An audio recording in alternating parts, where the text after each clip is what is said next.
হায় আল্লাহ, আপনার তো সত্যিই রক্ত পড়ছে। ইভা হাত দিয়ে ধরতে চাইল, সায়ন থমকে উঠল। দেখা লাগবে না, রাখুন।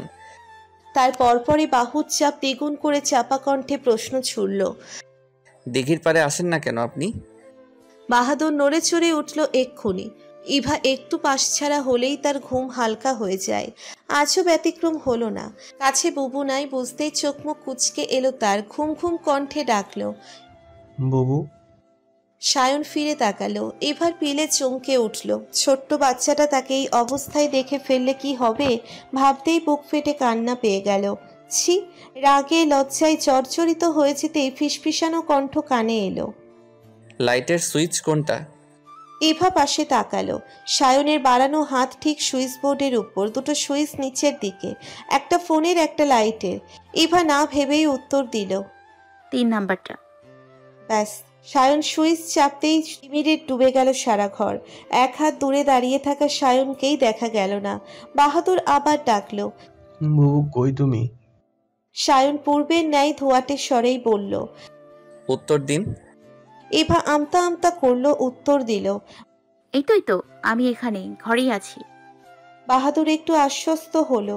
পরক্ষণেই আবার বিড়বিড় করে বলল, বাতি নিভিয়ে রেখেছো কেন বুবু? এবার ইভা আটকে গেল। উত্তর দেবার মতো কিছু পেল না। সায়ন নিচু গলায় বলল, বলুন, লাইট নষ্ট। ইভা তাই করলো, বলল, বাতি নষ্ট হয়ে গেছে বাহাদুর, জ্বলছে না। তুই ঘুমা, আমি আসছি, চোখ বুঝ।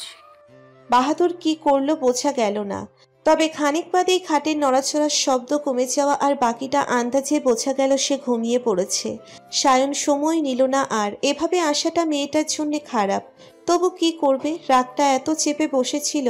শহরের এত কাজ ফেলে সে এখানে পড়ে আছে 7 দিন যাবৎ, অথচ মেয়েটার দেখাই নেই।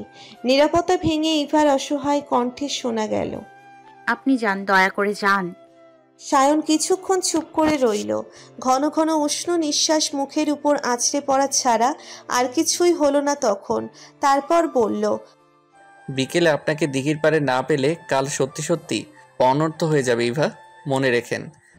কথাটুকু বলে কাছ থেকে সরে গেল সে। ইভার বাহু ছেড়ে দিল। ইভা হাঁপ ছেড়ে বাঁচল এতক্ষণে। সায়ন আবার বলল, যান, ঘুমান, আসি। এভাবে আসার জন্য দুঃখিত, আমি আসতে চাইনি, আপনি বাধ্য করেছেন। ইভা ঘাটালো না। প্রশ্ন করতে ইচ্ছে করলেও ও করল না। যেতে গিয়ে ও সায়ন আচমকায় আবার কাছে এলো। অন্ধকারেই ইভার কালে হাত রেখে কানের কাছে ফিসফিসিয়ে, আমি ভীষণ অধৈর্য ইভা, ভীষণ ভীষণ অধৈর্য। সায়ন চলে গেল। বরফের ন্যায় ঠান্ডা শরীর নিয়ে দেওয়ালে পিঠ ঠেকিয়ে দুহাতে বুক চেপে ঘন ঘন নিঃশ্বাস নিয়ে দাঁড়িয়ে রইল ইভা। এই কয়েক মুহূর্তের সাক্ষাৎ ধরালো শাসন। নামমাত্র দূরত্ব আর ফিসফিসানি বাক্যে নীরবে সমস্ত উত্থাল পাথাল হয়ে গেল। খানিক বাদে হতভম্বতা কাটিয়ে মৃদু পায়ে বিছানায় যেয়ে বসল সে। চোখ বুজে চাদর খামছে ধরে রইল। মাথায় ভর করল অর্থহীন সহস্র দুশ্চিন্তা। ঘুম এলো না চোখের পাতায়। ভাবনার ছেদ ঘটল বাহাদুরের অস্পষ্ট ডাকে, বুবু, এই বুবু, অন্ধকারে কই গেলে তুমি? ইভার ধ্যান ভাঙল নরম গলায়। এই তো। বলতে বলতে দ্রুত বাহাদুরের মাথায় হাত বুলিয়ে দিল সে। দুদিকে আলমারির পাল্লা মেলে ঝুলিয়ে রাখা পাঞ্জাবির শাড়িতে হাত বাড়ালো তন্দ্রা। হ্যাঙ্গার সরিয়ে সরিয়ে বেশ মন দিয়ে দেখে মাছ থেকে একটা নামিয়ে হাতে নিল। পাঞ্জাবির বুকে সুতোর কাজে এলোমেলো হাত বোলালো কতক্ষণ। মনটা খারাপ হয়ে আছে তার। ঠোঁটে হাসি নেই। ঘরে নীরবতা কাটল দরজা খোলার শব্দে। তন্দ্রা ঘাড় ফিরালো। সরপ্রাসের গায়ে স্যান্ডো গেঞ্জি, বাবার কাছে গিয়েছিল কিসব গেঞ্জি। বের করেছো তনু? তন্দ্রা মনে মনে দীর্ঘশ্বাস ফেলল। সে কাপড় বের করে না দিলে সরপ্রাস পরে না। আলমারি বন্ধ করে পিছনে ফিরে পাঞ্জাবিটা এগিয়ে বলল, এই যে এটা পড়ুন। সরপ্রাস ভ্রু কুচকালো। পাঞ্জাবিটা তাড়াতাড়ি গায়ে চড়িয়ে বোতাম আটকাতে আটকাতে বলল, মন খারাপ কেন? তন্দ্রা একবার চাইল। ধীর গতিতে দুপাশে মাথা নাড়িয়ে বিছানায় বসল। সরপ্রাস মলিন হাসে। তন্দ্রার নিচু করে রাখা গালটাই আহ্লাদ করে হাত রাখে। হাঁটুতে এক হাত রেখে মুখ বরাবর ঝুঁকে বলে, মন খারাপ করো না তন্দ্রাবতী। তন্দ্রা মাথাটা আরো নামিয়ে নেয়। সরপ্রাস নিচু স্বরে ডাকে, তন্দ্রাবতী। তন্দ্রা ঠোঁট কামড়ে ধরে। হঠাৎই ভরা চোখে চেয়ে বলে, আপনি যেন না। তার টলমল আবদারে পরিপূর্ণ চাহনিতে তাকিয়ে চুপ হয়ে গেল সরফরাজ। কিছুক্ষণ মৌন থেকে বলল, এমন আবদার কেন করো পাগলি? কাজ আছে তো। বিকেল গড়িয়ে সন্ধ্যা নামলো, নীল নীলিমায় কালোর আবরণ পড়ল। সারা বিকেলেও ঘরের দরজা খুলল না ইভা।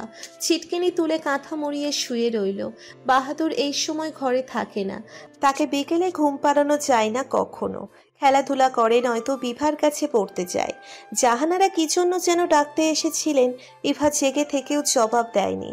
মনে হচ্ছিল উনি নিশ্চিত দিঘির পাড়ে অপেক্ষা করছেন, বারান্দায় গেলেই দেখে ফেলবেন। ইভা ঘুমিয়ে আছে ভেবে জাহানারাও বার দুয়েক ডেকেই চলে গিয়েছেন। ইভা চুপচাপ শুয়ে রইল, বদ্ধ ঘরে দুরু দুরু মনে। তার কোনো কালেই এত সাহস হয়নি। এক অচেনা পুরুষ বললেই সে একা একা চলে যাবে, তার এত সাহস নেই, কোনো কালেই ছিল না। সন্ধ্যার পর আর শুয়ে থাকতে পারল না ইভা। উঠে বসল, জোরে জোরে কয়েকটা শ্বাস টেনে নিজেকে সামলালো। ভয় পাওয়ার কি আছে? দরজা খুলল কাপা কাপা হাতে। এদিক ওদিক চোখ না বুলিয়েই সোজা নেমে গেল নিচে। কেবলই মনে হলো এই বুঝি বারান্দার কোথাও দিয়ে সায়ন দেখে ফেলল তাকে। রক্ত চোখে চেয়ে রইল অপলক। ইভা রান্নাঘরে দরজায় যেয়ে দাঁড়ায়। জমিলার মা চা বানাচ্ছে। ইভা মৃদু কণ্ঠে জিজ্ঞেস করে, চাচি কোথায় খালা? জমিলার মা ফিরে তাকান, পান খাওয়া দাঁতগুলো বের করে হেসে বলেন, হ্যাঁ তো বড় বউয়ের ঘরে গেল। ইভা ওহ বলে সরে আসে। জাহানারা কি জন্য ডাকতে এসেছিলেন জানা দরকার। তন্দ্রার ঘরে যেতে হলে আবার বারান্দা দিয়েই যেতে হবে। ইভার মন মিইয়ে আসে, চতুর্দিকে বারবার একটা কথাই ঘুরপাক খায়। বিকেলে আপনাকে দিঘির পাড়ে না পেলে কাল সত্যি সত্যি অনর্থ হয়ে যাবে ইভা, মনে রেখেন। উপরের সিঁড়িতে উঠে কিছুক্ষণ চুপ করে দাঁড়িয়ে থাকে ইভা। অতঃপর মাথা নিচু করে এক প্রকার দৌড়ের গতিতে হেঁটে বারান্দা অতিক্রম করে তন্দ্রার ঘরে ঢোকে। ধুম করে দরজা আটকায়। জাহানারা চমকে তাকান। তন্দ্রা অস্থির চিত্তে চোখ বড় বড় করে বলে, কি হয়েছে? ইভা অপ্রস্তুত বোধ করে, মুখে কথা খুঁজে পায় না।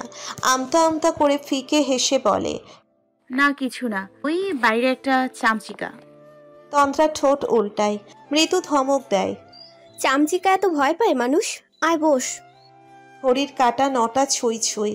আকাশে চাঁদের সাক্ষাৎ নেই। অমাবস্যা নয়, মেঘের আড়ালে ঢাকা পড়েছে দীর্ঘ গল্প শেষে তন্দ্রার ঘর থেকে বেরিয়ে ধীর পায়ে রেলিংয়ের কাছে গেল ইভা। হালকা হলদে আলো জ্বালানো, আলো নিভালে গাঢ় অন্ধকার হয়ে যাবে এমন রাত হয়ে গেছে। তন্দ্রার ঘর থেকে আসার আগে ঘড়ি দেখে এসেছে। লোকটা নিশ্চয়ই এখনো দাঁড়িয়ে থাকবে না।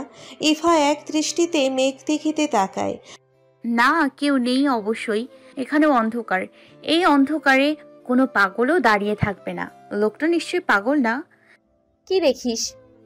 আচানক ডাকে ইভা ধরপড় করে কেঁপে ওঠে, এলোমেলো হয়ে পিছে ফেরে। ইভা কপাল কুঁচকায়।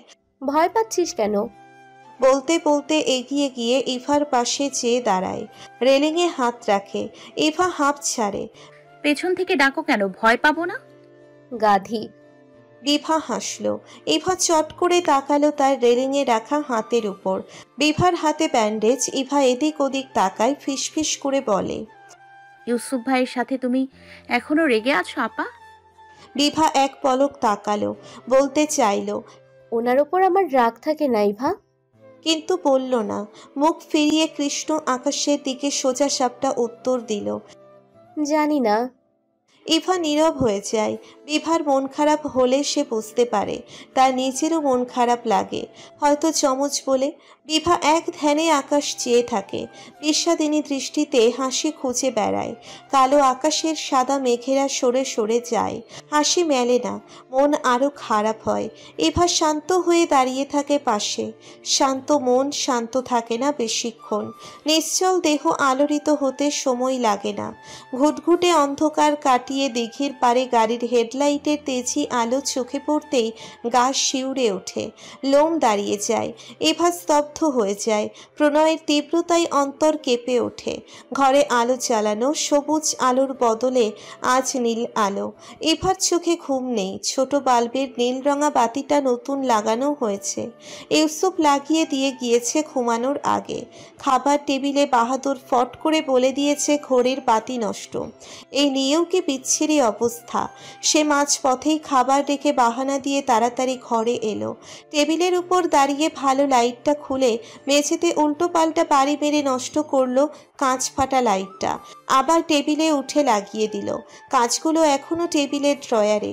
ইউসুফ এসে লাইট দেখে কপাল কুঁচকে চেয়ে রইল কিছুক্ষণ। বিড়বিড় করে বলল, একেবারে কাঁচ ফেটে গেল রে। সব ওই লোকটার জন্য। এত এত ঝামেলায় তার এই জন্মে পড়তে হয়নি।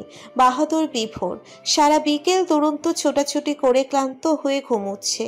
পা ব্যথা করছে নাকি ইভা চোখ বুঝল। কিছুক্ষণ পর আবার মেলল, আবার বুঝল। ঘুমের সমস্যা তার কোনো দিন হয়নি। ইভা, ঘুমাচ্ছেন আপনি? উঠুন, দরজা আটকান জলদি।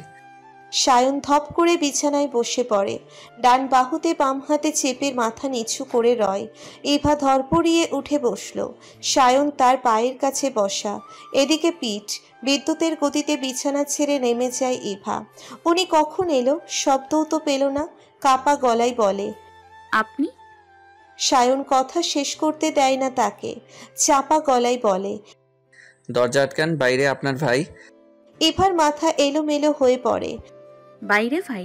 সরবরাজ ভাইজান ওনাকে দেখে ফেলেছে? না, না দেখলে তো আর উনি ঘর অবধি আসতে পারতেন না। দ্রুত পায়ে যেয়ে দরজার ছিটকেনি তুলে দেয় ইভা। শব্দ হয় হালকা। সায়ন তপ্ত শ্বাস ফেলে। একবার পিছে তাকিয়ে বাহাদুরকে দেখে একটু সরে ইভার জায়গায় পিঠ এলিয়ে দেয়। বিমূঢ়তা আঁকড়ে ধরে ইভাকে। মৃদু পায়ে সায়ানের কাছে যেয়ে আরো হতভম্ব হয়ে পড়ে সে। অফ হোয়াইট শার্টের বাহু রক্তে ভিজে চুপচুপে। ইভা আঁতকে ওঠে। আপনি? আপনার হাত? হায় আল্লাহ! সায়ন চোখ মেলে, উঠে বসে, ধীর গলায় বলে, আস্তে শব্দ করেন না, উঠে যাবে। ইভা ধ্যান দেয় না। আলমারি খুলে আবছা আলোতে কোনো রকমে ঔষধের বাক্স বের করে ফিরে আসে। হতভম্ব কণ্ঠে বলে, আপনি এটা খোলেন, রক্ত পড়ছে। সায়ন চোখ মেলে, কয়েকবার পরপর পলক ফেলে স্পষ্ট করে তাকায়। আর চোখে ওষুধের বাক্স দেখে। ঠান্ডা স্বরে বলে, না, ঠিক আছে, লাগবে না। ইভা অনুনয় করে ওঠে। দয়া করে খুলুন, আপনি তাকাতেও পারছেন না ব্যথায়। ইভার কথা ফেলতে পারে না সায়ন। শার্ট খুলে পাশে রাখে। খচ করে কাজ খুলে আবার বেরিয়েছে। রক্তের চোটে সুবিধা করতে পারছে না ইভা। তোলার পর তোলা ভিজে যাচ্ছে। এভাবে কি করে কাটলো? আপনি কেন আসতে গেলেন? আপনার ভাই এত রাতে আপনাদের উঠোনে কি করছিল? ইভা পাগল নাকি? ইভা রেগে যায়। খবরদার ভাইজানকে নিয়ে উল্টোপাল্টা বলবেন না। সায়ন আবার বাহাদুরকে ইশারা করে। আস্তে, ও উঠে যাবে। আপনার কাছে ঘুমাই রোজ? ইভা মাথা নাড়াই, নিচু গলায় বলে, উঠবে না, ও গভীর ঘুম, আমি জানি। সায়ন হাসে। তারপর হঠাৎই হাসি নিভিয়ে বলে, আপনি আসলেন না কেন ইভা? ইভা চুপ করে থাকে। রক্তে ভেজা তুলো রেখে নতুন পরিষ্কার তুলো নেয়। স্যাভলন দিয়ে ভিজিয়ে ক্ষত জায়গায় ছুঁয়ে মিনমিন করে বলে, আমি আসবো? আমি আসতে বলেছিলাম। ইভার হাত থেমে যায়। কিছুক্ষণ চুপ থেকে বলে, আমি আসবো বলিনি। আপনি কোন অধিকারে আমাকে যেতে বলেছেন? আমি কেন যাব? সায়ন বিস্মিত চোখে চেয়ে থাকে। মুখ থমথমে, প্রত্যুত্তর করে না। ইভা হঠাৎই ফুপিয়ে ওঠে। ফোপাতে ফোপাতেই বলে, কি করেছেন জায়গাটা? তার চোখে স্পষ্ট জল, গাল বেয়ে গড়াচ্ছে। সায়ন নীরবে চেয়ে থাকে। নীলাভ আলোয় খুঁটিয়ে খুঁটিয়ে ইভার কান্না দেখে। তারপর প্রচণ্ড রুষ্ট স্বরে বলে, আপনি কাঁদছেন কোন অধিকারে? আমার জন্য কাদার অধিকার আপনার নেই। কান্না থামান। ইভা থামায় না, বরং আওয়াজ বাড়িয়ে হু হু করে কেঁদে বলে, আপনি জানেন ভাইজান আপনাকে দেখে ফেললে কি হবে? মেরেই ফেলবে আপনাকে। সায়ন হঠাৎই হেসে ফেলে। হাসতে হাসতেই বলে, আমাকে মারা এত সহজ? আপনি হাসছেন? ইভা আশ্চর্যজনিত বিস্ময়ে কান্না অবধি থেমে গেছে মেয়েটার। টুকটুকে ফোলা চোখ দুটি মেলে ঠোঁটের মাঝে ফাঁক দৃষ্টি করে ফ্যালফ্যাল করে চেয়ে আছে সায়নের মুখপানে। সায়ন হাসি নীরব করল। ইভার এলোমেলো ভাগ হয়ে থাকা সিথির উপর হাত বুলিয়ে নরম গলায় বলল, মেরেই ফেলবে? ইভা মাথা নাড়ায়, নাক টেনে বলে, আপনি আর আসবেন না, দয়া করে আসবেন না। সায়ন চুল নিয়ে আকুলি বিকুলি করে কিছুক্ষণ। এপাশের চুল ওপাশে দেয়, ওপাশের চুল এপাশে আনে, আঁকাবাঁকা সিথি সোজা করার চেষ্টা করে। এরপর বলে, অত দয়া আমার নেই, তার চেয়ে বরং মারুক। আপনার জন্য না হয় মরেই গেলাম এবার। ইভা নিশ্চুপ হয়ে ক্ষততে গছ পেঁচাচ্ছিল। সায়নের কথায় আবারও হতবাক হয়ে তাকালো, বিমূঢ় হয়ে বলল, আপনি মজা করছেন, আমি সত্যি সত্যি বলছি। সায়ন ভাবলে সিন উত্তর দেয়, আমিও সত্যি সত্যি বলছি। দেখি বেঁধে দিন, জলদি বের হব। তার কথা শেষ হয় না, ইভা প্রায় চিৎকার করে ওঠে।